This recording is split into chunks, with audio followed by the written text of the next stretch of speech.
ผักปังเป็นผักพื้นบ้านอีกชนิดหนึ่งที่สะท้อนภูมิปัญญาการกินอยู่ของคนไทยในชนบทเป็นอย่างยิ่งในช่วงฤดูฝนผักปังจะมีการเจริญเติบโตอย่างสมบูรณ์ยอดมีขนาดใหญ่สีเขียวสดและมีความอวบแข็งแรงเหมาะสำหรับการเก็บเกี่ยวเพื่อไปบริโภคเป็นอย่างยิ่งเมื่อฤดูกาลเปลี่ยนผ่านไป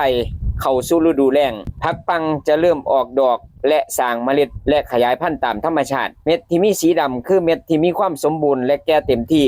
สามารถเก็บรักษาไว้ถ้าเป็นเมล็ดพันธุ์ปลูกต่อได้ส่วนเม็ดที่มีสีเขียวและสีขาวยังเป็นเม็ดที่อ่อนบ่เหมาะสำหรับการนำไปขยายพันธุ์ในด้านการบริโภคผักปังมีรสชาติที่เป็นเอกลักษณ์บางคนก็มักบางคนก็บ่มักแต่คุณค่าทางอาหารผักชนิดนี้ถือว่ามีประโยชน์ต่อร่างกายเป็นอย่างยิ่งการขยายพันธุ์ผักปังสามารถทำได้